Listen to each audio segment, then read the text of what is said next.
స్తోత్రము స్తోత్రము స్తోత్రము. హల్లెలూయా హల్లెలూయా. ప్రార్థన చేసుకుందాం. అందరం తలలు ఉంచినట్లయితే. దయగల మా తండ్రి, మా ప్రేమ యేసయ్య, మీకు వందనాలయ్యా, స్తోత్రాలు. గడిచిన వారమంతట్లో మీరు మాకు తోడుగా ఉన్నారు తండ్రి. మరొక సాయంకాలం ఆరాధన దినం మాకు ఇచ్చినందుకు స్తోత్రాలు తండ్రి. ఈ సమయంలో ప్రభా మీకు వాక్యమును ప్రభా మేము సమర్పిస్తూ ఉండగా తండ్రి నాయన, మా చెవులను మీరు తెరవండి నాయన, వినగలిగిన చెవులుగా చేయండి, హృదయాన్ని తెరవండి తండ్రి. ప్రభా మీకు స్తోత్రాలు అయ్యా. మరి మమ్మల్ని మేము మీకే సమర్పించుకుంటూ యేసుక్రీస్తు నామములో అడుగుతున్నాం. ఆమేన్. పరిశుద్ధ గ్రంథములోని మనము యోహాను సువార్త 6వ అధ్యాయము 60వ వచనం నుండి మనం కొన్ని వచనాలు చదువుకుందాం. యోహాను సువార్త 6వ అధ్యాయము 60వ వచనం నుండి కొన్ని వచనాలు. ఆయన శిష్యులలో అనేకులు ఈ మాట విని, ఇది కఠినమైన మాట, ఇది ఎవడు వినగలడని చెప్పుకున్నది. యేసు తన శిష్యులు దీనిని గురించి సనుకొనుచున్నారని తనకు తాను ఎరిగి వారితో ఇట్లనెను, దీని వలన మీరు అభ్యంతరపడుతున్నారా? అలాగైతే మనుష్య కుమారుడు మునుపున్న చోటునకు ఎక్కుట మీరు చూచినట్లా ఏమందురు? ఆత్మయే జీవింప చేయుచున్నది, శరీరము కేవలం నిష్ప్రయోజనము.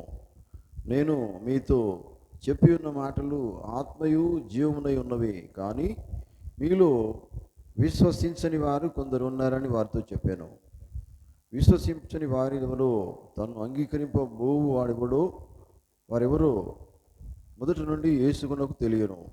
మరియు ఆయన తండ్రి చేత వానికి కృప అనుగ్రహింపబడుకుంటే ఎవడు నా ఎదుకు రాలేడని ఈ హేతువును బట్టి మీతో చెప్పితేనా నేను. అప్పటి నుండి ఆయన శిష్యులను అనేకులు వెనక తీసి మరి ఎన్నడూను ఆయనను వెంబడింపలేదు. కాబట్టి యేసు, మీరు కూడా వెళ్ళిపోవాలని ఉన్నారా అని 12 మందిని అడుగుగా, సీమోను పేతురు, ప్రభువా, ఎవరి వద్దకు వెళ్ళదుము? నీవే నిత్య జీవపు మాటలు గలవాడవు, నీవే దేవుని పరిశుద్ధుడవని మేము విశ్వసించి ఎరిగి ఉన్నామని ఆయనతో చెప్పాను. అందుకు యేసు, నేను మిమ్మను 12 గురిని ఏర్పరచుకొనలేదా? మీలో ఒకడు సాతాను అని వారితో చెప్పాను.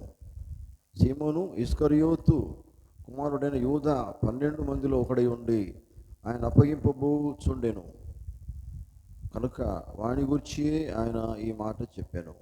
దేవుడు తన మాటలు దేవుసును గాక. మన దేవుడు మా అందరితో మాట్లాడును గాక. దయగల తండ్రి, పరిశుద్ధమైన మా తండ్రి, దయగల యేసయ్య, మీకు వందనాలు, స్తోత్రాలు. సాయంకాల సమయంలో ప్రభా చదువుబడిన వాక్య భాగాన్ని మీకు మీ స్తోత్రాలు ప్రభా. మరి ఈ సమయంలో మీరే మరి మాతో మాట్లాడమని మేము అడుగుతున్నాము నాయన. ఎందుకంటే వాక్యము మీద నాయన మాట్లాడువారు మీరు, వాక్యములో ఉన్న ప్రతి సత్యము కూడా ప్రభా మాకు బయలుపరచువారు మీరే. ఈ సమయంలో మీరు మాట్లాడమని వేడుకుంటున్నా. అల్పుడను ప్రభా, బలహీనుడను, ఎందుకు పనికిరాని వాడను ప్రభా, నన్ను మీకు సెలవు చాటను మరుగు చేయండి. నేను మాట్లాడకుండా మీరు మాత్రమే మాట్లాడండి నాయన. మీ స్వరమును మాకు వినిపింపచేయండి. తను మీకు స్తోత్రాలు. మీరే వాక్యం ద్వారా మాట్లాడి మా జీవితాలను బలపరచండి ప్రభా. మరి మేము తండ్రి ఎలా ఉండాలో మాకు నేర్పించండి ప్రభా. మీరు మాతో మాట్లాడండి నాయన. తను మీకు ఇష్టమైన రీతి మేము జీవిస్తున్నామా లేదా అనే ఒక గ్రహింపు మీరు మాకు దయచేయండి.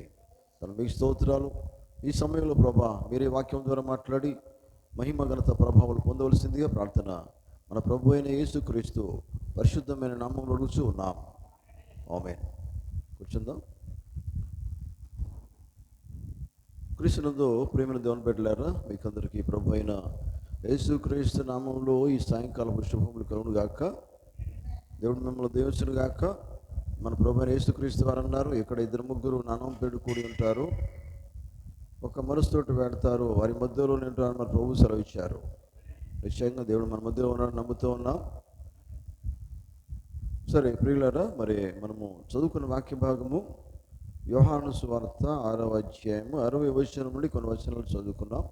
ఈ వాక్య భాగాన్ని మనము పోయిన వారం కంటే అంతకుముందు ఇదే అధ్యాయాన్ని మనం ధ్యానం చేసినాం. అంతకుముందు కూడా ఇదే అధ్యాయాన్ని మనం ధ్యానం చేస్తూ ఉన్నాం.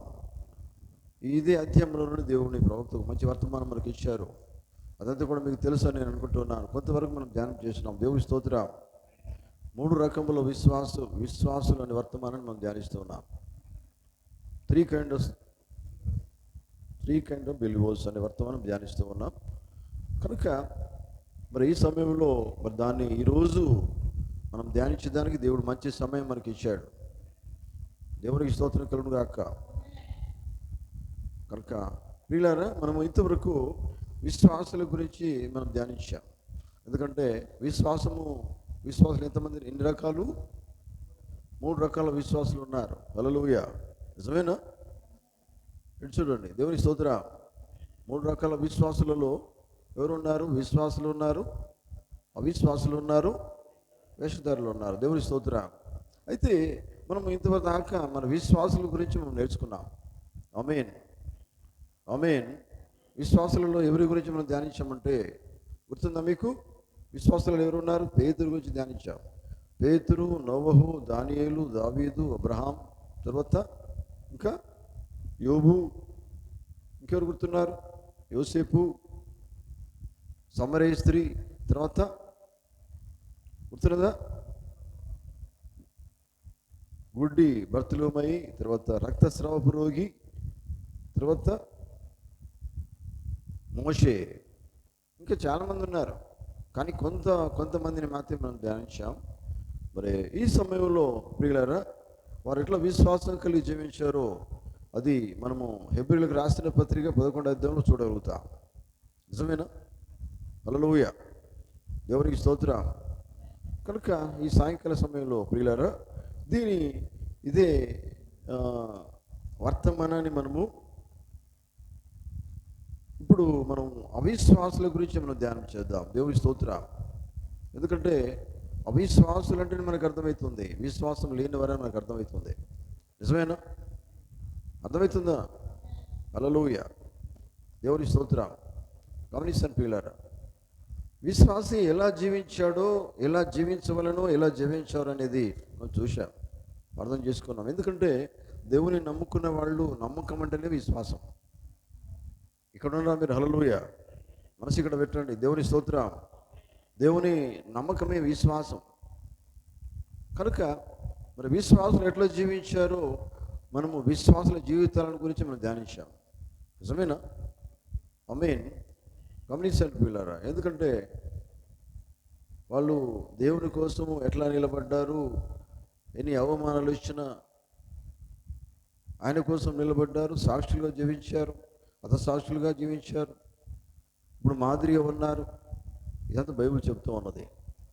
నిజమేనా? హల్లెలూయా. సరే ప్రియులారా, మరి ఇప్పుడు అవిశ్వాసుల గురించి మనము ధ్యానం చేద్దాం. రెండవదిగా అవిశ్వాసులు, ఈ అవిశ్వాసుల గుంపు చూడండి. ఎందుకంటే దేవుని ప్రవక్త అన్నాడు, సంఘంలో ఎవరు ఉంటారు? విశ్వాసులు ఉంటారు, అవిశ్వాసులు ఉంటారు, వేషధారులు ఉంటారని చెప్పారు ఆయన. నిజమేనా? సరే, అవిశ్వాసులు ఏం చేయాలి? అవిశ్వాసులు అంటేనే విశ్వాసం లేని వాళ్ళు. నిజమేనా? ఇది వాక్యం చెప్తుంది. చూడండి, ఇక్కడ యేసుప్రభువు వారు ఆయన ఏమన్నాడు ఒక మాట చూడండి. ఇక్కడ మనం చదువుకునే వాక్యంలో ఉంటుంది చూడండి. ఆయన తెలుసు, ఏమన్నాడు ఆయన? విశ్వాసులు ఎవరు ఆయనకు తెలుసు, అవిశ్వాసులు ఎవరు ఆయనకు తెలుసు కదా. వేషధారులు ఎవరు కూడా ఆయన ఎరిగి ఉన్నాడు.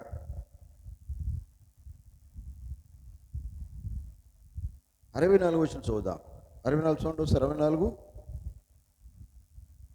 64 వచ్చిన 6వ అధ్యాయం యోహాను సువార్త. మీలో విశ్వసించని వారు కొందరు ఉన్నారని వారితో చెప్పాను.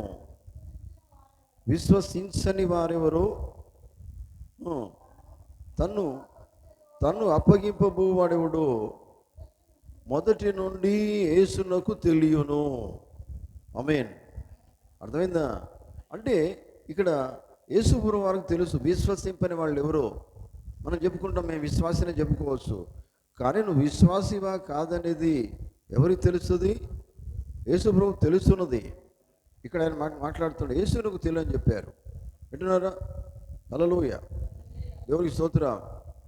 గమనించండి పిల్లరా, చూడండి, మనము లాస్ట్లో పోయిన వారము ఈ వాక్యంలో మనం ఒక మాట చూసినాం. ఎందుకంటే యేసుప్రభువు 12 మంది శిష్యులు కాకుండా ఇంకెంతమంది శిష్యులు ఉన్నారంటే 70 మంది శిష్యులు కూడా ఉన్నారు.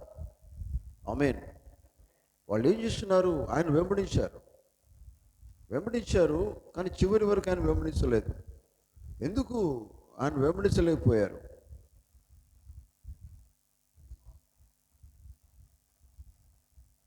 మీరు ఎప్పుడైనా గమనించండి, ఎప్పుడైతే లోతైన వాక్యం అయితే ఎప్పుడైతే మనకు చెప్పబడుతుందో అప్పుడు ఏమవుతుందంటే చాలామందికి అది అర్థం కాదు. నేను పరలోకము నుంచి వచ్చాను, పరలోకాన్ని ఎక్కిపోవాలంటాడు ఆయన. అంటే వీళ్ళకి అర్థం కాలేదు, 70 మందికి అర్థం కాలేదు.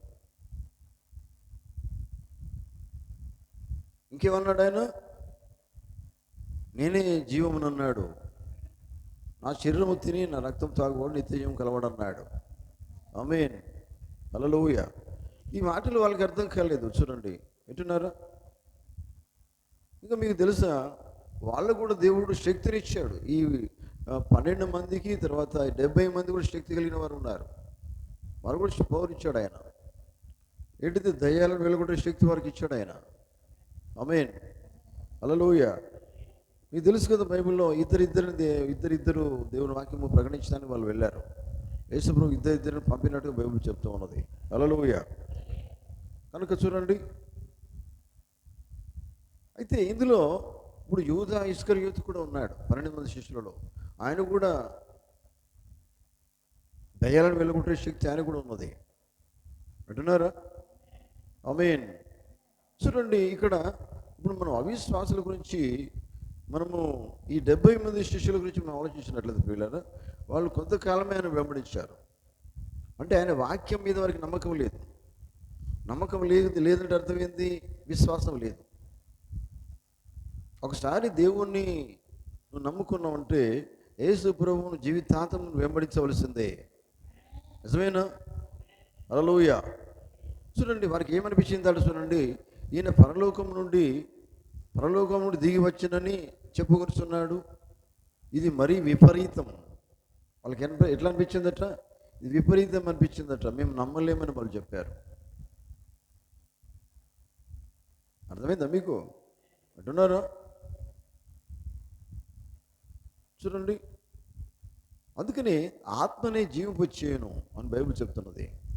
వారు ఆత్మ కనుక కలిగి ఉన్నట్లయితే తప్పకుండా విశ్వాసం కలిగి ఉంటారు. ఆమేన్. ఎందుకంటే ఆయన వాక్యము యేసుప్రభు మాట జీవింపజేస్తుంది. మీకు తెలుసా, ఒక్క మాట నమ్ముడు కాదు, యేసుప్రభు ఒక మాట చెప్పారు. ఇటు చూడండి, ఒక మాట చెప్పారు, గుర్తుందా మీకు? మనుషులు నటవలని మాత్రమే కాదు, కానీ దేవుని నోట నుండి వచ్చు ఒక మాట వలన, ప్రతి మాట. నిజమేనా? మనకు అవసరమన్న మాట కాదు తీసుకోవాల్సింది, ప్రతి మాట తీసుకోవాలా. ఆమేన్. ఆ మాట నీకు ఇష్టమన్నదా కష్టమన్నదా కాదు, అది ఆయన మాటను నువ్వు నమ్మాలి. నాకు ఇష్టం లేదు కాదు, నీకు ఇష్టం మన లేకపోయినా చేయాల్సిందే. ప్రతి మాట అన్నదా బైబిల్ చెప్పట్లేదా? దేవుని నోట నుండి వస్తూ ప్రతి మాట. ఆ మాట నీకు ఇబ్బందిగా అనిపించవచ్చు, అయినప్పటికీ నువ్వు ఆ మాట నెరవేర్చాల్సిందే కదా. కష్టం అనిపించవచ్చు. మనం కొన్నిసార్లు ఇది ఆలోచిస్తాం, ఇది వాక్యము కరెక్ట్గానే ఉంది, నేను జీవించలేకపోతున్నాను అని వెనుకబడతావా? వెనుకబడద్దు కదా. విశ్వాసం అయితే నువ్వు వెనుకబడుతూ ఉన్నావంటే నీకు అవిశ్వాసం వచ్చేసింది. నువ్వు వాక్యం మీద నీకు నమ్మకం లేదు. వాక్యం మీ యందు నీకు నమ్మకం ఉంటే నువ్వు వెనుకకు పోవు. ఆ శిష్యులు ఏం చేసినారు? ఆ మాటలు వాళ్ళకి అర్థం కాలేదు, అంటే వాళ్ళకి ప్రత్యక్షత లేదు. ఆమేన్. అర్థమవుతుందా? ఎటున్నారా? చూడండి, వాళ్ళు ఏం చేశారంటే ఆ సంగతులు వాళ్ళకి అర్థం కాక, అర్థం చేసుకోలేక వాళ్ళు వెళ్ళిపోయారు. మిగతా శిష్యులు గమనించండి, దేవుని బిడ్డలారా, మనం ప్రార్థనకు వస్తాం. ప్రార్థనకు వచ్చినప్పుడు దేవుని మాట విన్నప్పుడు నీకు అనుకూలంగా ఉంటేనే నువ్వు నమ్ముతావా? మనం అట్లనే చేస్తాం. అనుకూలంగా అనిపిస్తేనే మనకు సంతోషం ఉంది అనుకుంటాం. కానీ అనుకూలంగా లేకపోయినా వాక్యాన్ని నమ్మవలసిందే. అంటే దేవుని నోటి నుంచి వచ్చి ప్రతి మాట అది నువ్వు అర్థం చేసుకోవాలి. బైబిల్ చెప్పలేదు నా మాట. ఎందుకంటే అది జీవం, అది జీవించును. నిజమేనా? ఆమేన్. ప్రతి మాట వలన జీవించడని బైబిల్ చెప్తున్నారు, చూడండి, గమనించండి. కనుక మేము రక్షించబడి ఉన్నామని చెప్తారు. మళ్ళీ చూడండి, మేము రక్షించబడి ఉన్నామని చెప్తారు. మనం అదే చెప్తాం. బ్రదర్, నువ్వు రక్షించబడి ఉన్నావు అంటే ఏమంటావు? నువ్వు రక్షించబడి ఉన్నానని చెప్తావు. సిస్టర్, రక్షించబడి ఉన్నాను, మంచిదే. రక్షించబడి ఉన్నావు, కరెక్టే. మనం ఎందుకు వెనుకబడిపోతున్నాం? ఎందుకు యేసుప్రభువుని వెంబడించట్లేదు? ఎందుకు యేసుప్రభువు చెప్పినట్టుగా చేయట్లేదంటే, కొన్ని విషయాలు నీకు అర్థం కాకుండా నువ్వు ఏం చేస్తున్నావు అంటే వెనుకబడిపోతున్నావు. అంటే నీకు అవి నువ్వు అనుకున్నట్టుగా లేవు. నువ్వు అనుకున్నట్టుగా ఉండేదానికి కాదు, దేవుడు అనుకున్నట్టుగా నువ్వు చేయాలి. మనం అనుకున్నట్టుగా ఆయన చేస్తుడు కాదు. దేవుడు అనుకున్నట్టు, దేవుడు చెప్పినట్టు మనం చేయవలసింది. ఆమేన్. చూడండి, కనుక గమనించండి ప్రియులారా, 70 మంది శిష్యులట ఆయన చెప్పింది నమ్మలేదు. ఆ 70 మంది శిష్యులు ఆయన చెప్పింది నమ్మలేదు కనుక వాళ్ళు వెళ్ళిపోయారు. కానీ శిష్యులే, గమనించండి, విడిచిపెట్టి వచ్చారు, ఆయన వెంబడించారు.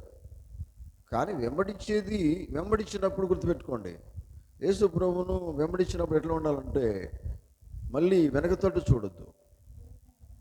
అర్థం కాలే? అర్థమైందా? మరి ఒకసారి ముందు చూపు మనకు ఉండాల. ముందు నడిపించేవాడు ఆయన. నువ్వు వెంబడిస్తున్నప్పుడు ఇంకా వెనక చూసేది లేదు, నువ్వు నీ సొంతంగా ఆలోచించేది లేదు. నిజమేనా? అందుకని చూడండి, వాళ్ళు ఏం చేస్తున్నారంటే నమ్మలేదు కనుక వెనుక వెళ్ళిపోయారు. నమ్మలేదు కనుక వెళ్ళిపోయారట. చూడండి, ఆయన చెప్పినదట వారి ఆలోచనకు సమ్మతం కాలేదు. అర్థమైందా? సమ్మతం కాలేదంటే సమ్మతి లేకుండా ఇద్దరు కూడి నడుతురా అని బైబిల్లో ఉంది. నిజమేనా? సమ్మతి అంటే అంగీకారం. నిజమేనా? సమ్మతి లేదు, వాళ్ళకి సమ్మతి అనిపించలేదట. చూడండి, సమ్మతి అనిపించడం ఏంటండి? దేవుడు చెప్పింది ప్రతి మాటను అంగీకరించవలసిందే. నీకు అది ఇష్టం కాదు అన్నట్టుగానే ఉంది ఇది. సమ్మతి లేకుండా వాళ్ళు ఏం చేస్తున్నట్టు సమ్మతి కాలేదట. కనుక వాళ్ళు ఏం చేస్తుందంటే ఆయన విడిచిపెట్టి వెళ్ళిపోయారు. చూడండి, కనుక దేవుని బిడ్డలారా, ఎప్పుడు కూడా చూడండి, అర్థం చేసుకోండి, దేవుని వాక్యం నీకు సమ్మతి కాకపోవడం కాదు, నువ్వు అంగీకరించవలసిందే. సమ్మతి కాలేదు అని వెనుకతట్టు వేయద్దు. ఆ మాట ఎటువంటిది నువ్వు అంగీకరించవలసిందే. నిజమేనా? నాకు ఇష్టంగా లేదండి, నాకు కష్టంగా ఉన్నదంటే కష్టంగానే ఉంటుంది. దేవుని వాక్యం కష్టంగా ఉన్నప్పుడే ఇష్టంగా చేయాలా. నిజమేనా? అందుకే నా 75 మంది శిష్యులు ఆ మాట ఆ పని చేశారండి. వారికి సమ్మతి అనిపించలేదట, వాళ్ళు వెళ్ళిపోయారు. ఆయన మాట మీరు ఎప్పుడైనా గమనించండి, వర్తమాన విషయంలో మనం చాలా లోతుగా వెళ్ళినప్పుడు మనలో కొంతమందికి అర్థం కాదు. అందుకని ప్రవక్త అన్నాడు, చాలా లోతుగా చెప్పినప్పుడట చాలామందికి అది అర్థం కాకుండా వాళ్ళు ఏం చేస్తారంటే జీవించలేరు, అర్థం కాకపోతే. డీప్గా వెళ్తేనే డీప్ విషయాలు అర్థమవుతాయి. లోతుగా వెళ్ళినప్పుడు లోతు విషయాలు అర్థమవుతాయి. మీకు అర్థమైందా? ఆమేన్. లోతు వాక్యం ఎప్పుడు లోతుగానే వెళ్ళాలా కదా. నా శరీరం తిని రక్తం తాగమంటే వాళ్ళకి భౌతికంగా ఆలోచించే విషయాలు కాదు ఇవన్నీ కూడా, ఆత్మీయ సంగతులు. నిజమేనా? యేసు ప్రభు చెప్పేది ఆత్మ మాట్లాడుతున్నాడు. దేవుడు మాట్లాడే మాట అంతా కూడా ఆత్మగానే మాట్లాడుతున్నాడు ఆయన. హల్లెలూయా. చూడండి, గమనించండి. ఇంకా వాళ్ళు ఏమన్నారు? అప్పుడు యూదులు ఏమన్నారు? నువ్వు మంచి మాటలు చెప్తే వింటాం, కానీ నేను దేవుని కుమారుని అంటే మాకు కోపం వస్తుందని వాళ్ళు అన్నారు కదా. కొన్ని వీరికి ఈ మాటలు నచ్చలేదు. ఆయన వెంబడించిన వాళ్ళకి కొన్ని విషయాలు నచ్చట్లేదంటే అర్థం ఏంటంటే వారికి ఏమి లేదు, విశ్వాసం లేదు. ఆమేన్. హల్లెలూయా. చూడండి, దేవుని బిడ్డలను గమనించండి.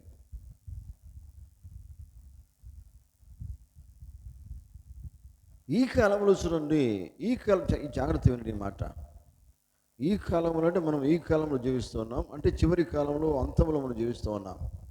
లాస్ట్ జీవించినప్పుడు దేవుడు రంగం మీదికి వచ్చాడట. జాగ్రత్త వినండి.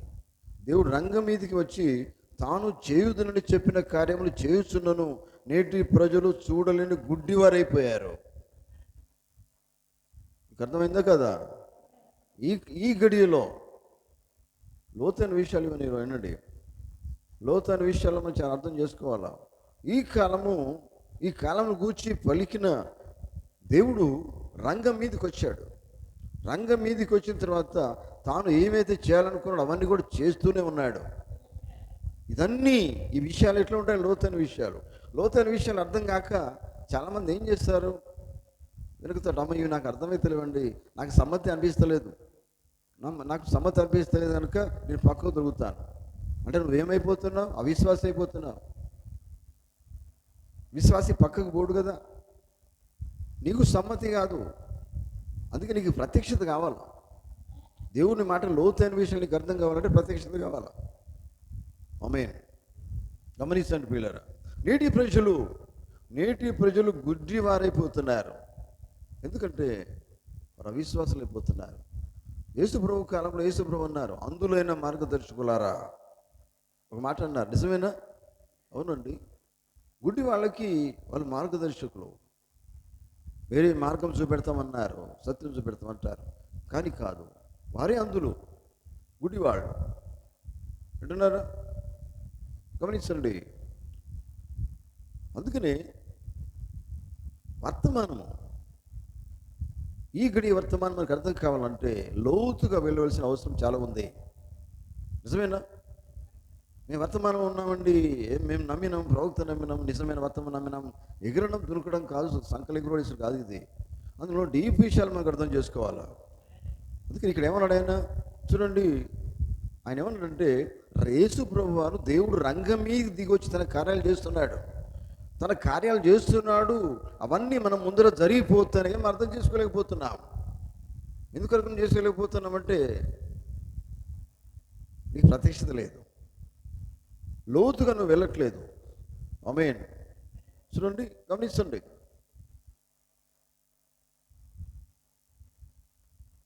ఎప్పుడు కూడా ప్రియులారా, బైబిల్ ఎప్పుడు కూడా లోతుగా మనం వింటేనే అర్థమవుతాయి. లోతు విషయాలు మనం అర్థం చేసుకోవాలి. డీప్గా వెళ్తేనే విషయాలు అర్థమవుతాయి. లేకపోతే అవిశ్వాసం వచ్చేస్తుంది. మరి విశ్వాసి అంటే నిలబడేటోడు, దూరాన్ని చూసేటోడు, దేవుడు చెప్పింది చేసేటోడు, సాక్షిగా నిలబడేటోడు, అతసాక్షిగా కూడా నిలబడతాడు. నిజమైన విశ్వాసం అనేవాడు వాక్యం కోసం నిలబడతాడు. అటువంటి వాడు కావాలి దేవునికి. చూడండి, మేము విశ్వాసం అని చెప్పుకోవడం కాదు. విశ్వాసం ఎక్కడ ఉంటాడు? దేవుని సన్నిధిలో ఉంటాడు. దేవుని వాక్యం చేత బలపరచబడతాడు. దినం ఎదుగుతూ ఉంటాడు. ఆమేన్. చూడండి, గమనించండి పిల్లలు. చూడండి, ఇక్కడ ఏమైందంటే అవిశ్వాసులలో 70 మంది శిష్యులు కూడా అవిశ్వాసులే. వారికి సమ్మతి అనిపించలేదు దేవుడు చెప్పే మాటలు. అర్థమైందా? అంటే లోతుగా ఉన్న విషయాలకు అర్థం కాక వాళ్ళు ఏం చేసిండట? ఆయన్ను వెంబడించలేదు. అట్లాగే మీరు అవను గురించి ఆలోచించండి. ఏదేని తోటలో ఉన్నవా దేవుడు వారికి ఏమి చేయమని చెప్పాడో అది చేయకుండా వాళ్ళు ఏం చేస్తున్నారు? ఎవరి మాట వినదవ్వా? నిజమేనా? అంటే దేవుని మాట మీద విశ్వాసం ఇక్కడ పోయింది. మరి దేవుని మాట యందు విశ్వాసం తప్పకుండా కలిగి ఉండాలి. ఆమేన్. చూడండి, ఇక అవ గురించి కొన్ని విషయాలు. ఆమె భక్తి గలది, నిజమైన వాక్యమును ఆమె నమ్మలేదని పోతుంటాడు. అంటే దేవుని మాట చెప్పలేదా దేవుడు? దీన్ని మీరు ముట్టవద్దన్నాడు ఆయన. నిజమేనా? ఒక్కసారైనా, ఎన్నిసార్లు అని కాదు, ఒక్కసారి నువ్వు చేస్తే తప్పే అది. మనం అంటాం ఒక్కసారి కదా, ఒక్కసారి తప్పు చేసింది మరి కదా, అవునా కదా? హల్లెలూయా. చూడండి, ఆమె ఏం చేసిందంటే అవ్వట, చూడండి, ఆమె భక్తి గలది కానీ నిజ వాక్యమును నమ్మలేదు. మనం కూడా భక్తి కలిగిన వాళ్ళ లెక్కన కనబడతాం, కానీ వాక్యము నమ్మడం లేదు. వాక్యం విశ్వాసం అవసరం లేదు, వాక్యము చెప్పినట్టు చేయట్లేదు. చూడండి, గమనించండి, ఆమె ఏం చేసింది మనకు తెలుసు. ఏం చేసింది? దేవుని మాటకు బదులుగా ఎవరి మాట విన్నది? నిజమేనా? తర్వాత అపవాది మాట విన్నది, సర్పమ్మ మాట తర్వాత అక్కడి నుంచి వెళ్ళగొట్టబడింది. తర్వాత ఏం చేసింది? సొంతగా ఏదో ఒక మతం అంటే ఒక మార్గం ఏర్పాటు చేసుకోవాలనుకున్నారు. ఏం చేసిండ్రు వాళ్ళు?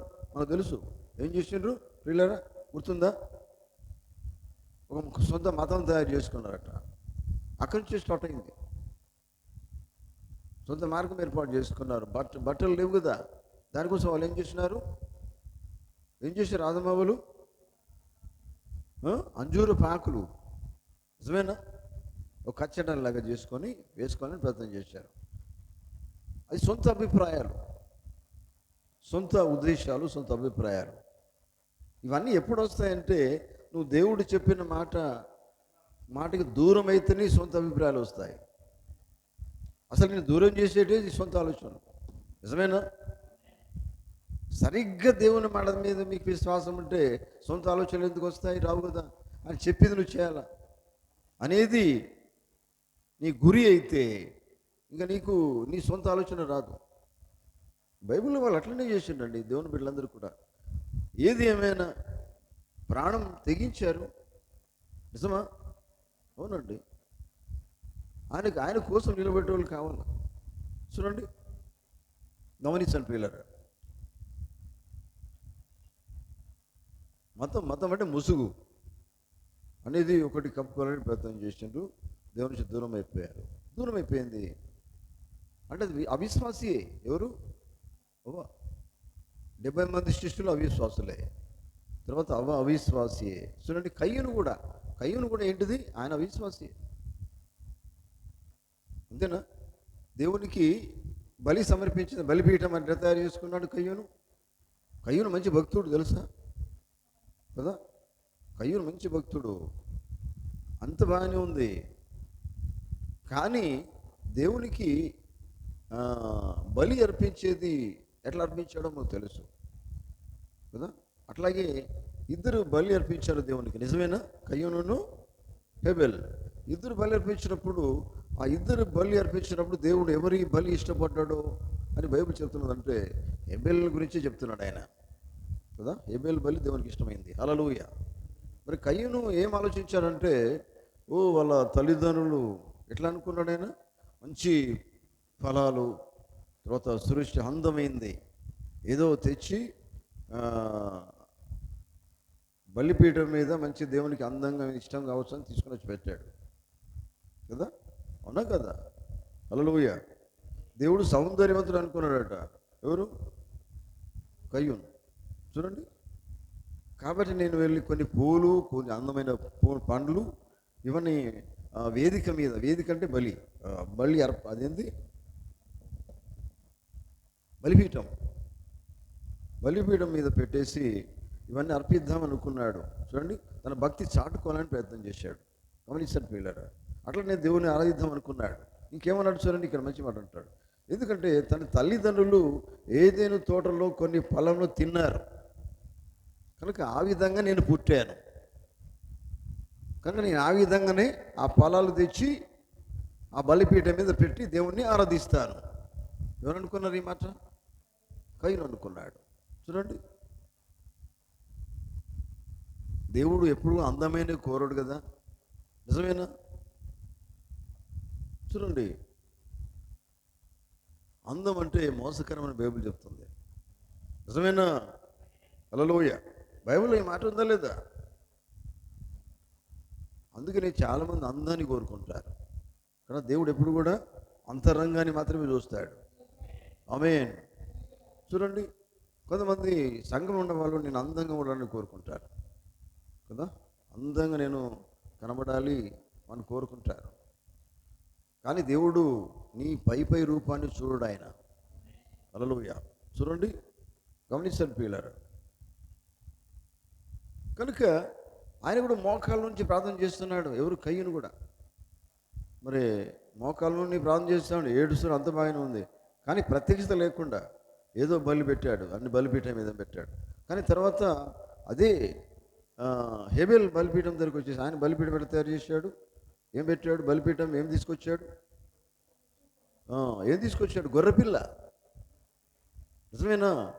గొర్రెపిల్ల వధించి చూడండి, ఒక రాయితో దాని మెడను, నిజమేనా, మెడను కట్ చేసి ఆ రక్తం చిల్లినట్లయింది, రక్తం ఆయన మీద పడింది, రక్తం బలిపీఠం దగ్గరికి వచ్చి తీసుకొచ్చాడు. ఆ ప్రవక్త ఏమంటారంటే ఆ బలిపీఠం దగ్గర గొర్రెపిల్లతో పాటు ఆయన కూడా మరణించిండట. ఎవరు? హేబెల్. హల్లెలూయా. అంటే ఆయన కూడా బలికి సమర్పించుకున్నాడు. సమర్పణ బలికి అంటే అందుకనే దేవుడు హేబెల్ బలిని ఇష్టపడ్డాడు. నిజమేనా? అది మనం హెబ్రీ పత్రికలో మనం చూడగలుగుతాం. నిజమేనా? ఒకసారి తీయండి 11వ అధ్యాయం, హెబ్రీలకు రాసిన పత్రిక 11వ అధ్యాయం. అందులో ఈ మాట అంటాడు చూడండి.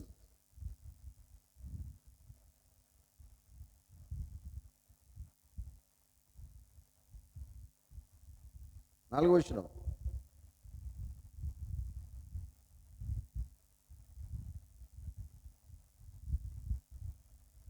11:4 చూడండి.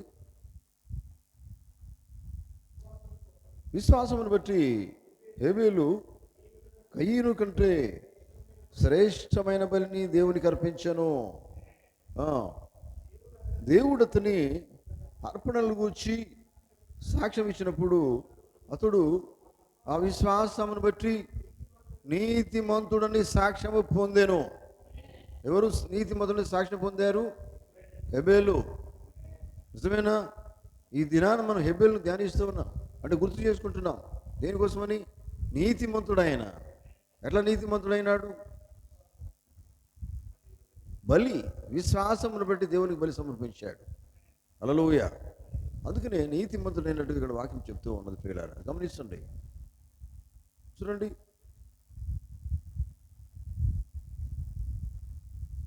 కనుక కయ్యూను ఆ రీతిగా దేవుని బలి సమర్పించలేదు అంటున్నారా? అందుకనే ఇక్కడ కయ్యూను అవిశ్వాసి, తన సొంతంగా ఆలోచించాడు. అంటే ప్రత్యక్షత లేదు కయ్యూనికి. నిజమేనా? ఇట్లా చేస్తాము అని ఎవరి గురించి ఆ దేవుని ప్రత్యక్షత లేకుండా బలి దేవునికి సమర్పించాడు. అందుకనే అవిశ్వాసిగా ఇక్కడ చెప్పబడుతూ ఉన్నది. హల్లెలూయా. కనుక దేవుని బిడ్డలారా గమనించండి. ఇంకా అవిశ్వాసుల విషయం ఆలోచించినట్లయితే ప్రియులారా గమనించండి. ఇంకా నిమ్రోదు గురించి కూడా ప్రవక్త చెప్తాడు. నిమ్రోదు కూడా అవిశ్వాస కిందికి అంటాడు, అవిశ్వాసి అంటాడు. ఎందుకంటే ఆయన కూడా మరి వాళ్ళకందరికీ ప్రత్యక్షత లేదు. బెల్తెషాజరు ఉన్నాడు బైబిల్లో. బెల్తెషాజరు ఎవరు గుర్తుందా మీకు? ఎవరు? ఎవరి కుమారుడు? ఎవరి తర్వాత వచ్చాడు? బెల్తెషాజరు కాలంలో అప్పుడు ఒక ప్రవక్త ఉన్నాడు. ఎవరా ప్రవక్త? దానియేలేనా? నిజమేనా? హల్లెలూయా. దానియేలు. ఆయనకు ఈయన ఒకసారి ఏమైందంటే బెల్తెషాజరు బాగా మంచిగా తాగుతున్నాడు. నిజమేనా? నిజమే కదా? చాలా ఎంజాయ్ చేస్తున్నాడు. అంత తాగుతున్నప్పుడు అక్కడ ఏమవుతుంది? గోడ మీద ఒక చేవ్రాత ఏముంటుంది? ఒక వేలు అంత రాస్తున్నట్టు చూస్తాడు. దర్శనం అక్కడ ముందు కనబడుతుంది. దానికి అర్థం కాదు అది. నిజమేనా? వాళ్ళ ఎంజాయ్మెంట్లో వాళ్ళు ఉన్నారు.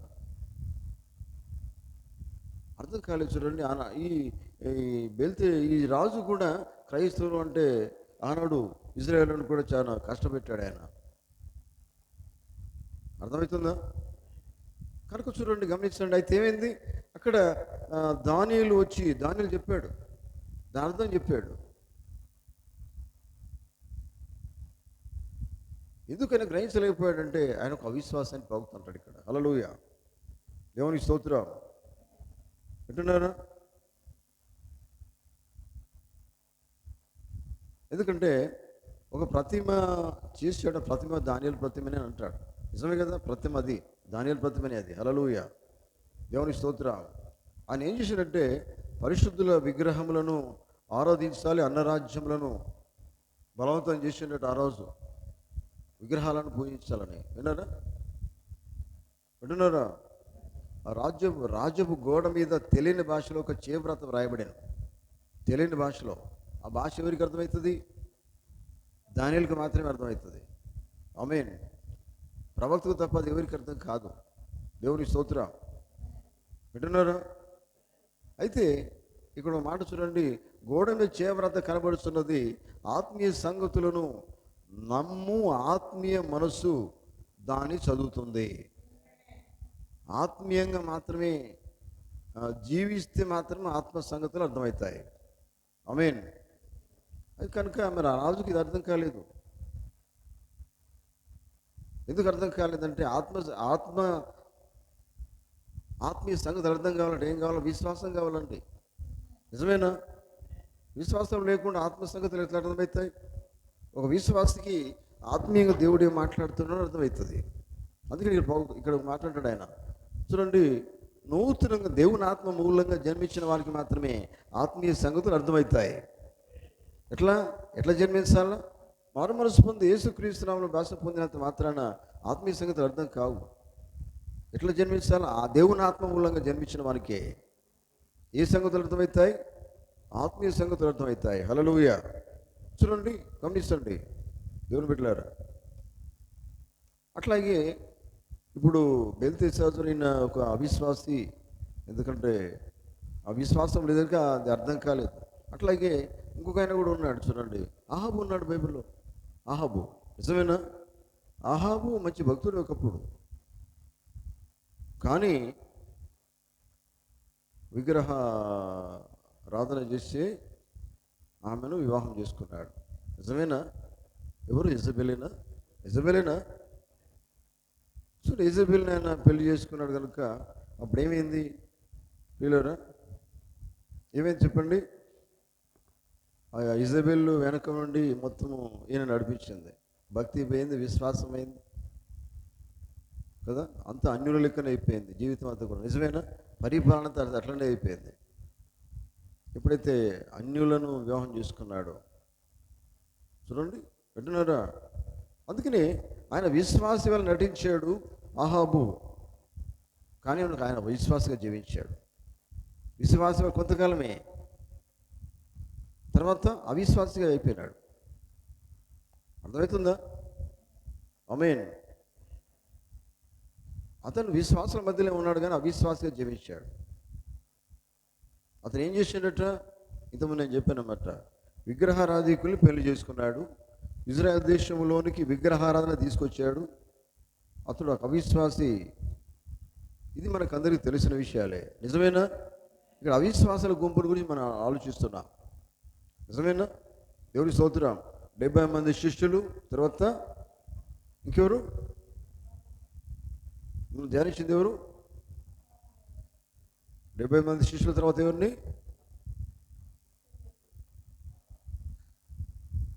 మర్చిపోతున్నారు అప్పటికే. హల్లెలూయా. 70 మంది శిష్యులు ఉన్న తర్వాత లాస్ట్కి ఇప్పుడు వస్తున్నాం ఆహాబ్ దగ్గరికి. నిమ్రోదు ఉన్నాడు, ఆహాబు ఉన్నాడు, తర్వాత కయ్యూను ఉన్నాడు. రైట్. హల్లెలూయా. అవునండి, గమనించండి. ఆహాబు చూడండి, అవ్వ గురించి మీరు మర్చిపోతున్నారు. అవ్వ కూడా అవిశ్వాసే. నిజమేనా? అవిశ్వాసి అయితేనే కదా వెలగొట్టబడింది. గమనించండి, ఇక్కడ వినండి. దేవుని వాక్యం అంతా నిజంగా నమ్మని వారందరూ అవిశ్వాసులే. అర్థమవుతుందా? దేవుని వాక్యం అంతా, కొంత కాదు అంతా. అయ్యా మేము కొంచెం నమ్ముతాం, మాకు ఇష్టమైంది నమ్ముతాం అంటే అవిశ్వాసమే. కొంచెం నమ్మమని బైబిల్ చెప్పట్లేదు. జీవం నీకు లేదు. దేవుని నోట నుండి ప్రతి మాట వల్ల నువ్వు జీవించాలా, అప్పుడు నీ జీవం అది. ఆమేన్. కనుక అందుకని గుర్తుంచుకోండి, దేవుని వాక్యం అంతా నిజమని నమ్మని వారందరూ అవిశ్వాసులే. ఆమేన్. చూడండి దేవుని బిడ్డలారా, అర్థమవుతుందా? విశ్వాసి అయితే దేవుడు చెప్పింది ప్రతిదీ నమ్ముతాడు. అవిశ్వాసి ఏం చేస్తాడంటే కొంతనే నమ్ముతాడు, కొంత విడిచిపెడతాడు. అది సరైనది కాదు. నువ్వంతా దేవుడు చెప్పేదంతా నువ్వు నమ్మవలసిందే. హల్లెలూయా. దేవునికి స్తోత్రం కలుగును గాక. అర్థమవుతుందా? కనుక దేవుని బిడ్డలను గమనించండి.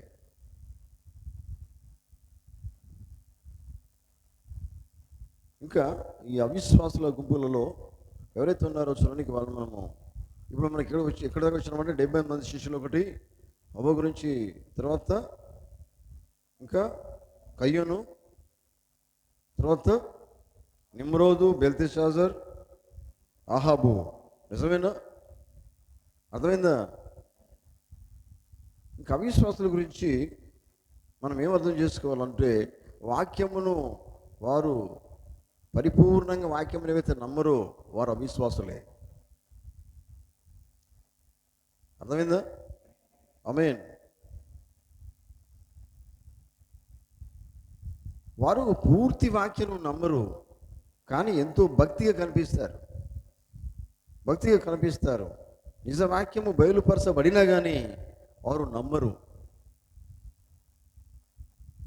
నిజవాక్యము బయలుపరచబడినా కానీ వారు నమ్మరు. మనం ఏ కాలంలో జీవిస్తున్నాం? నిజవాక్యము బయలుపరచబడిన కాలంలో జీవిస్తున్నాం. మరి నిజమైన వాక్యము బయలుపరచబడిన కాలంలో జీవిస్తున్నప్పుడు మనం ఎట్లా ఉంటాం? నిజమైన విశ్వాసంగా నిలబడాలా. నిజమేనా? హల్లెలూయా. ప్రవక్తలందరినీ నమ్మని వారందరూ అవిశ్వాసులే. అంతేనండి, మరి అవిశ్వాసులే. కాలం ఉన్నది, గడియ ఉన్నది, వర్తమానం ఉన్నది. ఇదేవైతే నమ్మరో వారు అవిశ్వాసియే. ఆమేన్. హల్లెలూయా. కనుక చూడండి, దేవుని బిడ్డలను గమనించండి. ఎందుకంటే అవిశ్వాసం ఏం చేస్తుంది చెప్పండి? దేవుని వాక్యమును వినకుండా చేస్తుంది. అంటే వాక్యము విన్న తర్వాత వారికి కష్టం, వారికి సమ్మతి కాదంటే సమ్మతి అంటే ఇంతకుముందు మనం విన్నాం అంటే అంగీకరించరు. సరైన వాక్యమే కానీ దానికి వారు సమ్మతించరు, వారికి కష్టంగా అనిపిస్తుంది. చూడండి,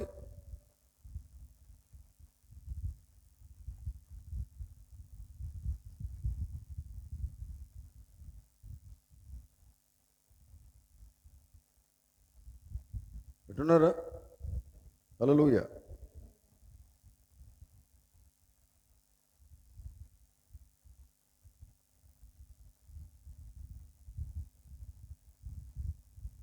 ఒక మాట చెప్తాను నేను. ప్రవక్త ఒక మాట అంటాడు,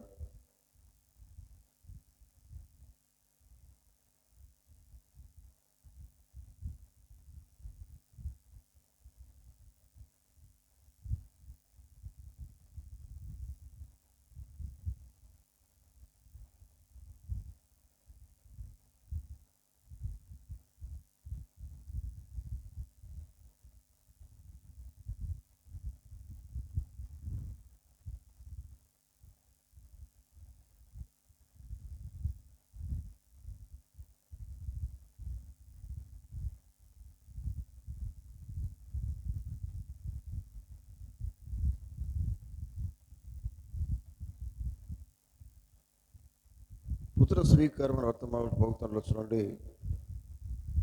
దేవుని కొరకు మనము అగ్నిని కలిగి ఉండవలను, దివరాత్రులు మనము మండుచుండవలను. అర్థమైందా? ఏది మనలను ఆపజాలదు. మనము ఎంతో మాధుర్యముగాను అనుకూలముగాను దయగాను క్రీస్తు వలె జీవించవలను. చూడండి, అర్థమవుతుందా? కానీ ఇటువంటి జీవితము ఎవరైతే జీవిస్తారో అంటే వారు అవిశ్వాసం ఇటువంటి అర్థం కావు. నిజమేనా? ఇంత లోతుగా వారు వెళ్ళరు. లోతుగా వెళ్ళని వాళ్ళందరూ కూడా అవిశ్వాసులే. వాక్యం విషయంలో చాలా డీప్గా వెళ్ళాలి. నిజమేనా? అర్థమవుతుందా? చూడండి,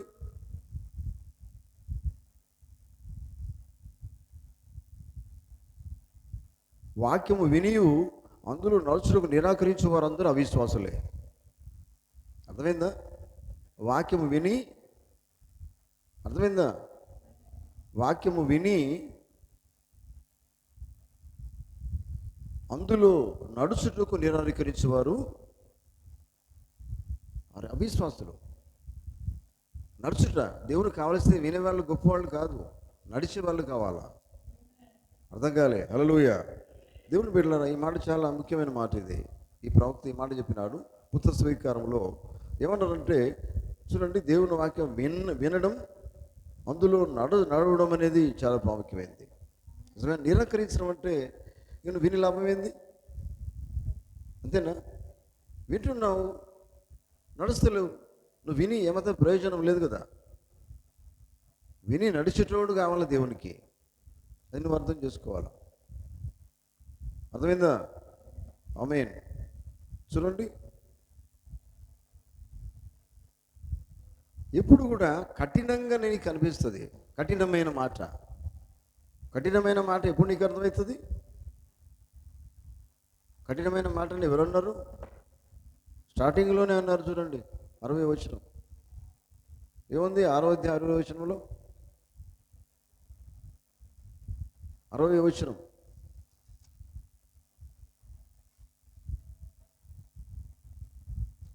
వచనం, చూడండి. ఆయన శిష్యులలో అనేకులు ఈ మాట విని ఈ కఠినమైన మాట ఎవడు వినగలని చెప్పుకున్నారు. చూడండి, ఎవడు వినగలడని చెప్పుకొనిరి. మరి వీళ్ళు ఎవరో తెలుసా? ఆయన శిష్యులలో ఈ మాట చెప్పుకుంటున్నారు. వేరే వాళ్ళు, బయట వాళ్ళు కాదు, రోడ్డు మీద ఉన్న వాళ్ళు కాదు. ఇది చూడండి, ఎవరు వీళ్ళు మాట చెప్పుకుంటే వాళ్ళు? శిష్యులోళ్ళే. అంటే వేరే నుంచి లేదు, సంఘములోనే కొంతమంది ఉంటారు. చూడండి, గమనించండి, ఈ లోతు విషయాలు అర్థం చేసుకోండి. ఆయన శిష్యులలో అనేకులు ఈ మాట విన్నారు. ఏ మాట? యేసుప్రభు చెప్పిన మాటనే. మనం దేవుని వాక్యం వినడానికి వస్తున్నాం, అర్థం చేసుకున్నానికి వస్తున్నాం, జీవించడానికి వస్తున్నాం. నిజమేనా? ఎక్కడి నుంచో కాదు, మన ప్రభువే మనకు చెప్తున్నాడు, దేవుడే చెప్తున్నాడు, దేవుని వాక్యమే చెప్తుంది.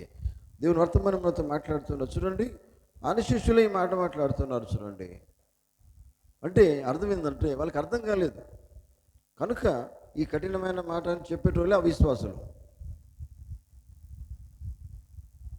అర్థమైందా? మీకు అర్థమవుతుందా? ఆమేన్. చూడండి ప్రియులారా,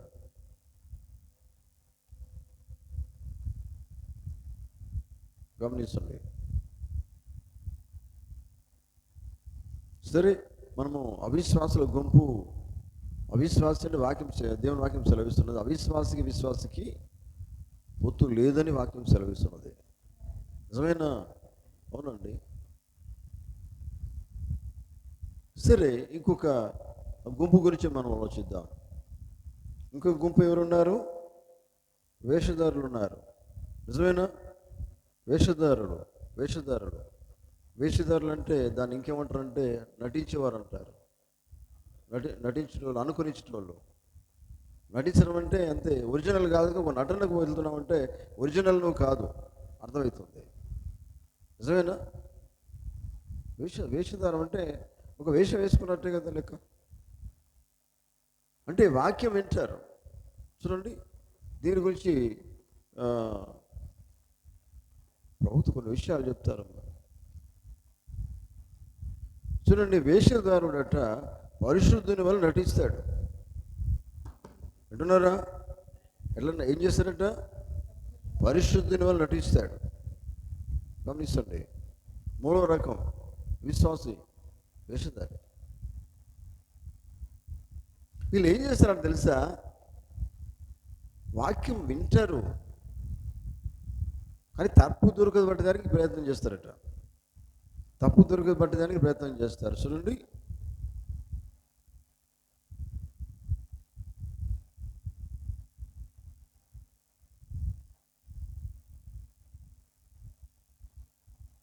వారు తప్పు దొరకు వరకు కనిపెడుతూ ఉంటారు. ఒక పొరపాటును వెతుకుతారట. వారు చేయరు. అర్థమవుతుందా? వింటున్నారా? చూడండి, విశ్వాసి అయితే ఎట్లా ఉంటాడంటే దేవుడి వాక్యం ఎంత కఠినంగా ఉండగా నమ్ముతాడు. ఆమేన్. అవిశ్వాసి వింటాడు కానీ నమ్మడు, చేయడు. ఇంకా వేషధారి అయితే అందరికి మంచిగా విన్నట్టుగానే చేస్తాడు కదా. ఎట్లా? ఇప్పుడు ఏం చెప్పాడు ప్రవక్త?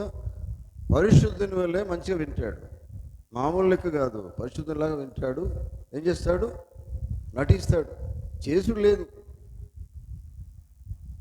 చేసేలుగా నటిస్తాడు. విన్నారా? ఆమేన్. వింటున్నారా? హల్లెలూయా. దేవుని బిడ్డలారా చాలా జాగ్రత్తనండి. విశ్వాసం ఎట్లా జీవిస్తాడంటే తన జీవితంలో ఎవరేమన్నా కానీ వాడిని పట్టించుకోడు. విశ్వాసం ఎట్లా జీవిస్తాడట? ఎవరేమన్నా పట్టించుకోడట. తను ఏది నమ్మాడో దానికోసమే జీవిస్తాడు. ఆమేన్. హల్లెలూయా. విశ్వాసిని ఏమన్నా పట్టించుకోడు. విశ్వాసి పట్టించుకోడు. చూడండి,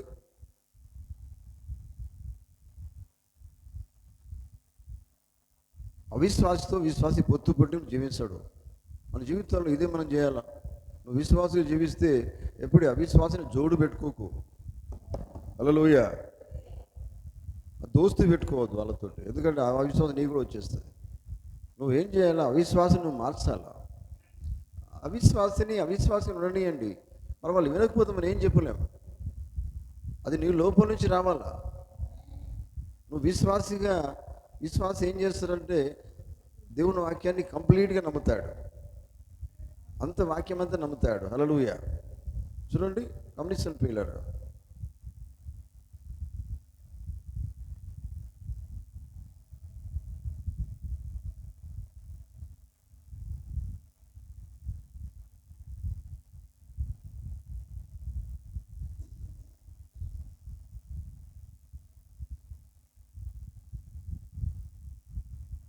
ఇప్పుడు చూడండి, యేసు ప్రభు శిష్యులలో ఒక శిష్యుడు ఉన్నాడు, మనకు తెలుసు కదా. యేసు ప్రభువును వెంబడించాడు. ఆయన ఇంతకుముందు అన్నాడు, మనం చదువుకున్న వాక్యంలో ఏమన్నాడు చూడండి. ఒక మాట అన్నాడు చూడండి, 6వ అధ్యాయం యోహాను సువార్తలో. అది కూడా మనం చదువుకోవాలి ఇప్పుడు. చదవమ్మా. మీలో విశ్వసించని వారు కొందరు ఉన్నారని వారితో చెప్పాను.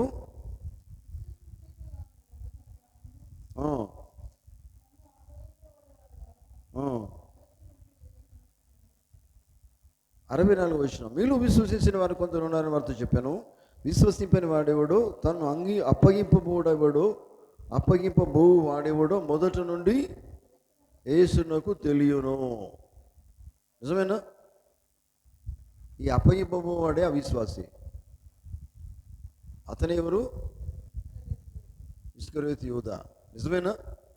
ఆమేన్. అంటి పెట్టుకొని జీవిస్తారు. వేషధార ఎట్లా జీవిస్తారో తెలుసా అండి?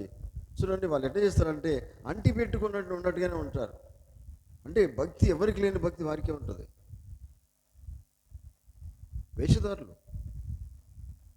వేషధారులు జీవిస్తారు. చూడండి, అందులో యూదా ఒక వేషధారి. వింటున్నారా? హల్లెలూయా. ఆయన ఏం చేస్తున్నాడు? ఆ గుంపులో భాగస్తులుగా ఉన్నాడట. యేసుప్రభు శిష్యులో భాగస్తులుగా ఉన్నాడు. కోశాధికారిగా పనిచేస్తున్నాడు అని ఇక్కడ ప్రవక్త ఈ మాట చెప్పారు. అంటి పెట్టుకొని ఉన్నాడు. యేసుప్రభువును అంటి పెట్టుకుని ఉన్నట్టుగానే జీవిస్తున్నట్టుగానే కనబడుతున్నాడు. ఎల్లప్పుడూ డబ్బు కోసమే ఆలోచిస్తున్నాడు. విన్నారా? అతని ఆలోచన ఎప్పుడు ఏందట? డబ్బు కొరకే చేయి చాపుతున్నాడట. చూడండి, అతని వేట ఎప్పుడు కూడా డబ్బు కోసమే ఎదురు చూస్తున్నాడు. చూడండి, ఎందుకంటే అతను వేషధారి. అతని ఆశ ఏంటిది? యేసు ప్రభు కోసం జీవించాలని ఆశ కాదు కదా. తన గురి ఒకటి ఏంటిది? సంపాదించాల. అటువంటి వాడు మరి ఎట్లా నటిస్తున్నాడు? దేవుని శిష్యునిగా నటిస్తున్నాడు. యేసుప్రభు శిష్యునిగా నటిస్తూ ఉన్నాడు. చూడండి, 70 మంది శిష్యుల తర్వాత వాళ్ళు ఎట్లా వెళ్ళిపోయినారో ఈయన కూడా ఏం చేస్తున్నాడు చూడండి. అంటే ఎందుకంటే యేసుప్రభువును కంప్లీట్గా నువ్వు వెంబడించట్లేదు. ఈయన ఒక ఉద్దేశం కోసం వెంబడిస్తున్నాడు. తన ఆలోచన, తన గురి ఒక సంపాదన, దానికోసం యేసుప్రభువును వెంబడిస్తున్నట్టుగా నటిస్తూ ఉన్నాడు. ఇక్కడ మనం ఒక విషయం ఆలోచించాలి. మనం యేసు ప్రభువును వెంబడిస్తున్నప్పుడు మనం ఎట్లా జీవించాలా ప్రియులారా? అవిశ్వాసిగా కాదు, వేషధారిగా కాదు. వేషధారిగా జీవించవద్దు. ఎవరికి లేని భక్తి నాకే ఉన్నది అన్నట్టుగా జీవించవద్దండి. విన్నారా? అర్థమవుతుందా? వేషధారి నటిస్తాడు. చూడండి, పరిశుద్ధుని వల్ల జీవించినట్టు చేస్తాడు. అంటున్నారా? హల్లెలూయా. గమనించండి పిల్లరా, ఆయన చాలా కష్టపడ్డాడట. దేనికోసం అంటే దేవుని వెంబడించాలని కష్టపడలేదు. తన ఆలోచన కోసం చాలా కష్టపడ్డాడు. తన గురి నెరవేర్చుకోవాలని చాలా కష్టపడ్డాడు. ఎవరు? ఇస్కరియోతు యూదా. ఆమేన్. హల్లెలూయా.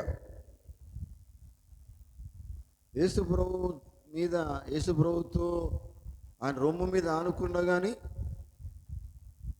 అది నటించడమే, అంతే కదా. రొమ్ము మీద అనుకున్నవాడు ఎందుకు ఆయన పట్టిస్తాడు? యేసు ప్రభువును ఎందుకు అమ్మేస్తాడు? నిజమేనా? అర్థమవుతుందా?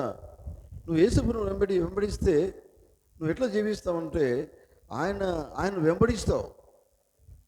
ఆయన ఏది చెప్పినా అది నువ్వు నెరవేరుస్తావు తప్ప నీ లాభం కోసం ఏదో లోకము ఏదో సంపాదించుకునే ఉద్దేశంతో నువ్వు వెంబడించలేవు. ఒక విశ్వాసాలు చేయడు.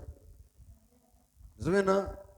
ఏదో నేను కావాలండి, నాకు అది కావాలని దేవుని నమ్ముతున్నాను, ఇది కావాలని నేను దేవుని నమ్ముతున్నాను, నాకు మంచి జరుగుతుంది, లోకం నేను మంచివానిగా ఉంటాను, అందుకే నేను దేవుని నమ్ముతున్న ఉద్దేశంతో దేవుణ్ణి వెంబడించాల్సిన అవసరం విశ్వాసం చేయడట్లా.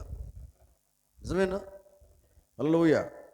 చూడండి, ఆయన ఏంటిదంటే ఆయన ఎదురిగి పట్టేయాలని, ఎందుకంటే డబ్బు మీద ఆశ ఉన్నది కనుకనే వాళ్ళు డబ్బులు ఇస్తారన్నారు కదా. వాళ్ళు డబ్బులు ఇస్తే ఈయన నమ్మిస్తాను, వాళ్ళకి అప్ప చెప్దామని అనుకున్నాడు. డబ్బుల మీద ఆశ. దేవుని బిడ్డలారా, మనకి డబ్బుల మీద ఆశ కాదు, యేసుప్రభువు మీద ఆశ ఉండాలా. బైబిల్ ఏం చెప్తున్నది? దేవుని వాక్యం మీద ఆశ పెట్టుకోమని బైబిల్లో ఉంది. ఆమేన్. హల్లెలూయా. వింటున్నారా? వేషధారులు అంటే భక్తుల్లాగా ఉండకండి, నటించకండి, దేవుని బిడ్డలుగా ఉండండి. హల్లెలూయా. దేవునికి స్తోత్రం. చూడండి, గమనించండి. విశ్వాసి వాక్యము తప్ప మరి ఏది వినడు. గుర్తుపెట్టుకోండి, విశ్వాసి ఎట్లా ఉంటాడట? వాక్యములు తప్ప మరి ఏది వినడు. కానీ విశ్వాసి కంటే ఎక్కువ విన్నట్టుగా నటిస్తాడు. ఎవరు? వేషధారి. ఎక్కువ నటించినట్టు అంటే ఎక్కువ విన్నట్టుగా నటిస్తాడు. గమనించండి ప్రియులారా, అవిశ్వాసి ఎట్లా ఉంటాడో తెలుసా? మన వేషధారి ఎట్లా ఉంటాడంటే ప్రియులారా,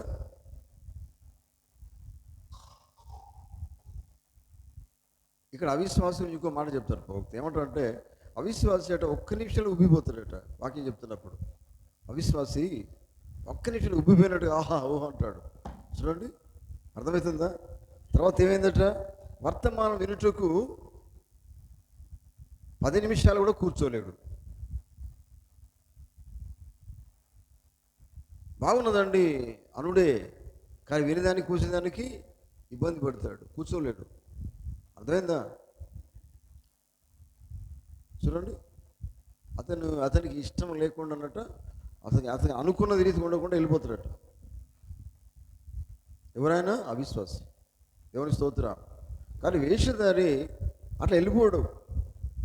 మన వేషధారి గురించి ఆలోచిస్తున్నాం ఇప్పుడు. హల్లెలూయా. ఈయన ఉబ్బిపోతాడు, కాసేపు ఉంటాడు, వెళ్ళిపోతాడట. ఎవరు? వింటున్నారా? గట్టిగా హల్లెలూయా. వింటున్నారా మీరు? అయితే చూడండి, అవిశ్వాసి ఎట్లా ఉంటాడట? ఆహా ఊహా అంటాడు, ఉబ్బిపోతాడు, సభకి వెళ్ళిపోతాడు. కానీ వేషధారి ఏం చేస్తాడో తెలుసా? అక్కడే కూర్చుంటాడు. ఎట్లా? విశ్వాసి ఎట్లయితే ఉన్నాడో ఆయన పక్కన కూర్చుంటాడు. కానీ అక్కడ నటన ఉన్నదండి. వేషధారి వింటాడు కానీ చేయడు. అంటే చేసినట్టుగా నటిస్తాడు. అర్థమైందా? మన సంఘంలో ఉండవచ్చు కొంతమంది, ఎక్కడ అంతలో ఉంటారు, ప్రతి సంఘంలో ఉంటారు. కానీ విశ్వాసి ఎవరో అవిశ్వాసి ఎవరో వేషధారో వారికి వారు అర్థం చేసుకుంటేనే చాలా మంచిది. ఆమేన్.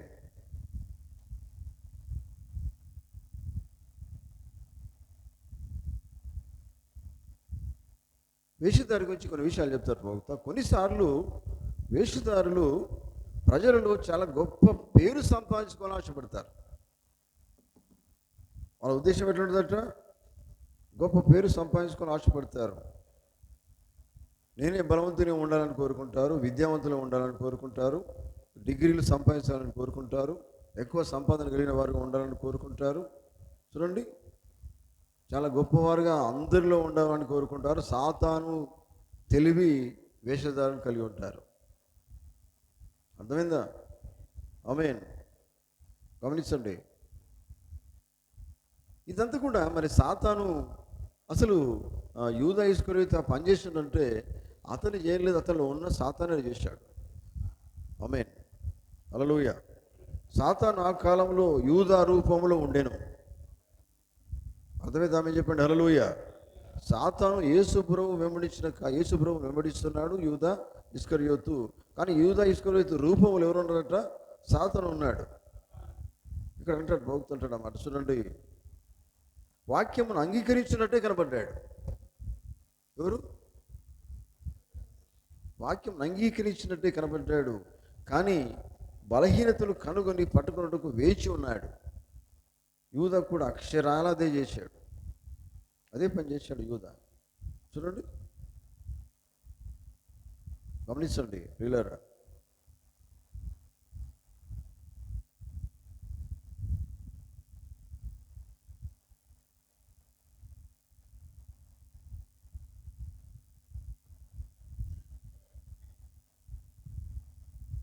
ఇక్కడ ఒక వర్తమానం బాగుతుంటాడు. చూడండి, తన తెరను తొలగించబడిన దేవుడు అని వర్తమానంలో ఓ సంగతి మీరు గమనించండి. అదేమనగా ప్రతి సంఘంలోనూ అవిశ్వాసులు, విశ్వాసులు, వేషధారులు ఉంటారు. ప్రతి సమూహంలోనూ వారు ఉంటారు. ఎప్పుడు మీరు కనుగొంటారు? కొందరు విశ్వాసులు నటించెదరు.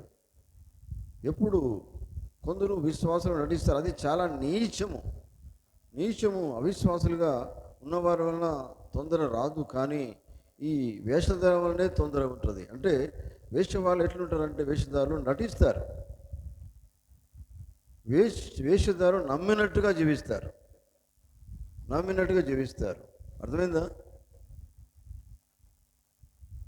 అదే విశ్వాసి పక్కన కూర్చుంటాడు కదా, అవిశ్వాసి వెళ్ళిపోతాడు. నచ్చక సమ్మతి లేకుండా వెళ్ళిపోతాడు. 70 మంది శిష్యులాగా ఆయన మాట కష్టంగా ఉన్నది, ఇట్లా జరగదని వెళ్ళిపోతారు. ఆయన చెప్పింది చేయాల్సిన పని నువ్వు చేయాల్సింది పోయి నీకు నచ్చలేకపోతే నువ్వు నిజంగా అవిశ్వాసమే మరి. అందుకని వాళ్ళ గురించి ఇక దేవుడు చెప్తున్నాడు. హల్లెలూయా. చూడండి,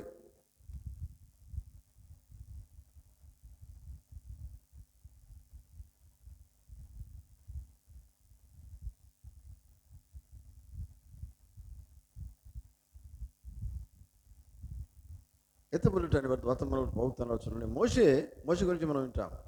మోషే తన కర్రను నిరూపణగా ఇశ్రాయేలు పిల్లలను విడిపించుటకు ఐగుప్తును వెళ్ళాడు. తెలుసా మనకి? ఐగుప్తును వెళ్ళినప్పుడు కర్ర తీసుకుపోయినప్పుడు అక్కడ ఏం చేస్తున్నాడు దేవుడు? కర్ర ఎందుకు ఇచ్చాడు మోషకి? అంతేనా? సర్పం వాళ్ళ ముందట కర్ర కింద పడేయగానే ఏమైంది? సర్పం ఏందా లేదా? ఆమేన్. హల్లెలూయా. గమనించండి ప్రియులారా, అక్కడ మరి పరలోకపు దేవుడు ఎన్నో అద్భుతాలు చేశాడు అక్కడ మోష ద్వారా. హల్లెలూయా. మోష చేసిన ఆ కార్యాలని అక్కడ చేసేదానికి వేషధారులు అక్కడికి వచ్చారు. రాలేదా? వచ్చారు కదా, రాలేదా? మోస చేసినట్టు చేయాలని ప్రయత్నం చేశారు. ఒకసారి సర్పాలు కొంతవరకు వాళ్ళు చేశారు. ఆమేన్. ఆ కార్యం అతని వలనే వారు చేశారు. మోషే మొదలు చేసిన తర్వాత వారు వచ్చారు, కానీ చుట్టూ చేరారు. వారు మోస చేసిన కార్యంలో అలాగే చేశారు. మనం వారిని చూశాము. మరి మీరు ఇలా చెప్పవచ్చు, మంచిది, మోస దినంలో ఏందో జరిగింది. అయితే అది వాక్యము, అలాంటి వారు అంత్య దినాల్లో కూడా ఉంటారు అని మాట చెప్తున్నారు ఆయన. హల్లెలూయా. మోస కాలంలోనే కాదు, ప్రతి కాలంలో ఉన్నారు, అంత్యకాలంలో కూడా ఉన్నారు. హల్లెలూయా. ఎందుకంటే అంత్య దినాల్లో, మోషకి దినాల్లో ఎవరున్నారు? ఎన్ని ఎంబ్రేలు ఉన్నారు? ఎన్ని ఎంబ్రేలు లేరు? ఉన్నారా లేదా? హల్లెలూయా. మరి ఈ కాలంలో కూడా ఉన్నారు, చివరి కాలంలో కూడా ఉన్నారు. అర్థం చేసుకోండి. హల్లెలూయా. చూడండి,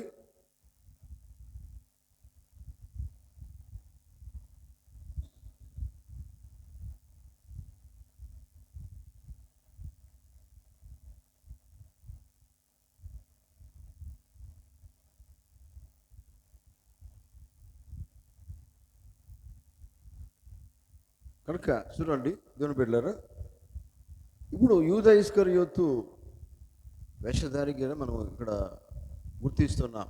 వేషధారి గుంపులోనే ఆయన ఉన్నాడు. అర్థమైంది కదా? ఆమేన్. వేషధారుల దానిలో మొట్టమొదటిగా యూదా ఇస్కరియోతు వస్తున్నాడు. తర్వాత ఇంకా ఇంకెవరు ఉన్నారంటే ప్రియులారా, మనం గమనించవలసింది, మనకు తెలుసు ఇప్పుడు డినామినేషన్స్ ఉన్నారు, చాలామంది సంఘాలు ఉన్నాయి, శాఖలు ఉన్నాయి. ఇవన్నీ కూడా మరి ఎట్లా గుర్తించబడ్డాయి?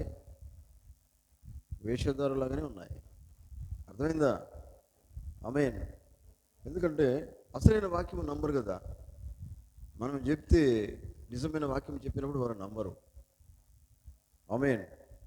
వాళ్ళు ఏమంటారంటే మేము క్రీస్తు దాసులం అంటారు, క్రీస్తు బిడ్డలం అంటారు. చాలామంది ఉన్నారు లోకంలో, ప్రపంచం చాలామంది ఉన్నారు. మేము నిజమైన వాక్యం చెప్తున్నామని వాళ్ళకి వాళ్ళే నిజం అనుకుంటారు, కానీ నిజమైన వాక్యాన్ని వారు నమ్మరు. అది కూడా వేషధారనే. మరి లేనిది, బైబిల్లో లేనిది చెప్పడం తప్పు కదా, అవునా కదా? ఆమేన్. ఇప్పుడు చూడండి, క్రీస్తులో మేము భాగమై ఉన్నామని చెప్పేవారు భాగమైనట్టుగా జీవించరు. ఆ జీవించిన వారే వేషధారులు. వింటున్నారా? మీరేమై ఉన్నారు? క్రీస్తులో భాగమై ఉన్నారా లేదా? క్రీస్తునందున్నవారు, క్రీస్తులో భాగమై ఉన్నవారు ఎట్లా జీవించాలి? క్రీస్తు వలె జీవించాలా? క్రీస్తులో భాగమై ఉన్నవారు ఏం చేస్తారంట చూడండి.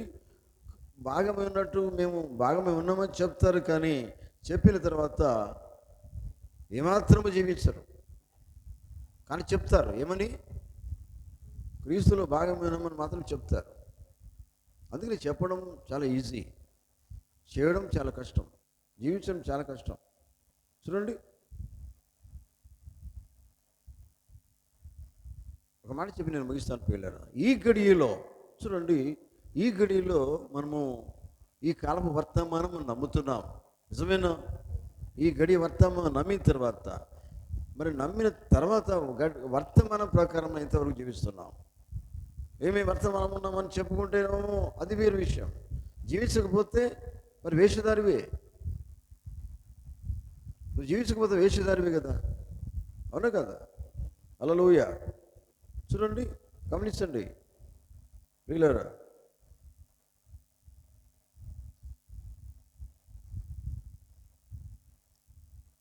కదా, జీవించకపోతే వేషధారులం కదా మనం.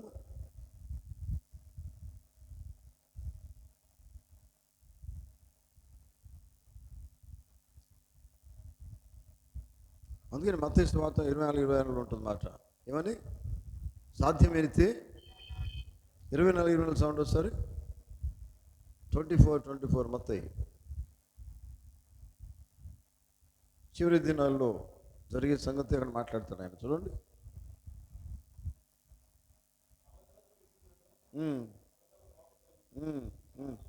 సాధ్యమైతే ఏర్పరచబడిన వారిని సైతము మోసపరచుటకై. ఇది ఈ కాలంలో జరుగుతుంది. సాధ్యమైతే చూడండి, ఇప్పుడు జరుగుతున్నది కదండి, ఇదంతా వేషధారణ చేసే పనులు ఇవన్నీ కూడా నిజమే కదా. కానీ ఎంత చేసినా కానీ సాధ్యమైతే ఏర్పరచబడిన వారిని సైతం మోసం చేయడానికి.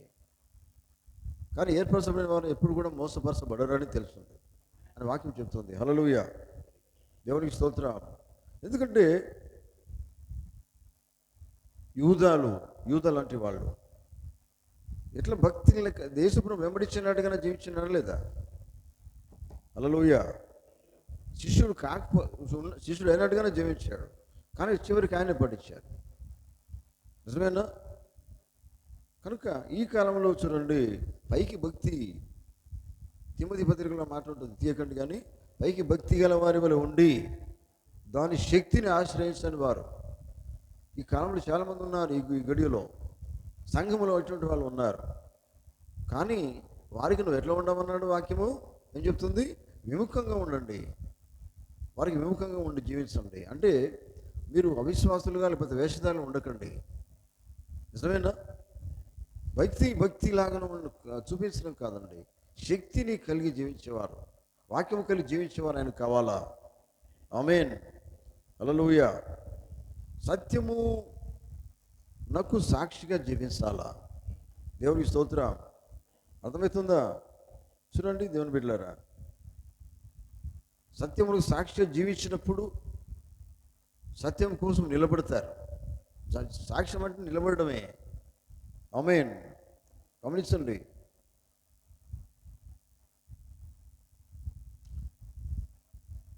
మరి ఈ దినాల్లో ఈ గడిలో మనకు అటువంటి వాళ్ళు కావాలా, సంఘములు అటువంటి వాళ్ళు కావాలా. ఎందుకంటే నిజమైన విశ్వాసులు అయితే మాత్రమే దేవుని వాక్యాన్ని వాళ్ళు కలిగి ఉంటారు, పట్టుకుంటారు, జీవిస్తారు కదా. విశ్వాసం ఎప్పుడు దూరాన్ని చూస్తుంది, మనకు తెలుసు, చాలాసార్లు విన్నాం. హల్లెలూయా. విశ్వాసం అనేది నిరీక్షించబడి వరకు నిజ స్వరూపం అది కదా, అవునా కదా. కానీ విశ్వాసి స్థానం వేరు. అవిశ్వాసి ఎట్లా ఉంటాడంటే సంఘంలో ఉంటారు, మరి ప్రతి సంఘంలో ఉంటారని చెప్పాడు కనుక మరి మదరు కూడా ఉంటారు. కానీ దేవుడికి కావాల్సింది వాక్యం వినే వాళ్ళే కావాలా, వాక్యం విని దానిపై జీవించే వాళ్ళే కావాలా. ఆమేన్. నటించడం వాళ్ళు అవసరం లేదండి, నటించడం వాళ్ళు అవసరం లేదు, ఉబ్బిపోయేటోళ్ళు, ఉరికిపోయేటోళ్ళు, పారిపోయేటోళ్ళు అవసరం లేదు. నిలబడేటోళ్ళు కావాలా, అన్ని విషయాల్లో వాక్యం కోసం నిలబడేటోళ్ళు కావాలా, వాక్యపరంగా జీవించేటోళ్ళు కావాలా. అటువంటి వాళ్ళ విశ్వాసుల గురించి కదా బైబిల్ చెప్తున్నది. 11వ అధ్యాయం హెబ్రీ పత్రికలో విశ్వాసుల గుంపు ఒకటి ఉంది. వాళ్ళు ఎప్పుడు కూడా పారిపోయినట్టుగా లేదు, వారు ఆయన కోసం నిలబడ్డారు. నిజమేనా? వారి జీవితం అంతా కూడా దేవుని కోసమే వెచ్చించారు, సమర్పించారు, సమర్పణ కలిగి జీవించారు. మరి వాళ్ళు విశ్వాసుల గుంపు అది. ఇక అవిశ్వాసులు, వేషధారులు అవి ఇక్కడ చెప్పబడింది, కానీ దాంతో మనకు సంబంధం లేకుండా మనం జీవించాలి. ఒకవేళ అవిశ్వాసులు, వేషధారులు ఉన్నట్లయితే వారితో మనం పొత్తు పెట్టుకోవద్దు. అర్థమైందా? ఉంటారన్నారు, ఉండవచ్చు. మన సంఘంలో కూడా ఏ సంఘం, ప్రతి సంఘంలో ఉండవచ్చు. కానీ వారిని మనం ఏం చేయాలా? వారిని మనం వెంబడించవద్దు. మనం దేవుని సరికి వచ్చేది అవిశ్వాసం వెంబడించేదానికి కాదు, వేషధాన్ని వెంబడించేదానికి కాదు. ఎవరిని వెంబడించడానికి వస్తున్నాం? వాక్యం వెంబడించడానికి వస్తున్నాం, వర్తమానం వెంబడించడానికి వస్తున్నాం. నిజమైన ఒక అవిశ్వాసి కోసమో వేషధారి కోసమో రావట్లేదు. అది విశ్వాసం అట్లా చేయడు. విశ్వాసి వాక్యం కోసమే వస్తాడు, వాక్యము కలిగి జీవిస్తాడు. నిజమేనా? హల్లెలూయా. కనుక ఈ సాయంకాలం దేవుని బిడ్డలారా, నేను ముగిస్తున్నా.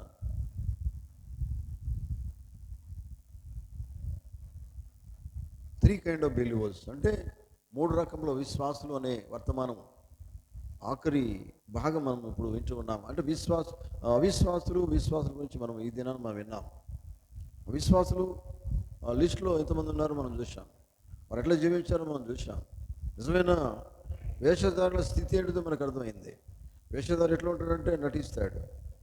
నిజమైన అవునండి, నటిస్తాడు. కానీ నేనే భక్తుడిలాగా అతను కనబడ్డ అందంగా ఉండేదానికి, లేకపోతే భక్తుడిలాగా నేను నాటి వాళ్ళు ఎవరు లేనని రీతి వాళ్ళు కనబడతారు, జీవిస్తారు. మనుషులు కనబడవాలని వాళ్ళు చేస్తారు. అది వేషధారణ. నిజమేనా? అది మనకు కావద్దు. మనం ఏమైనా చేస్తే విశ్వాసం చేసిన కార్యము దేవుడు మెచ్చుకునే విధంగా ఉండాలా.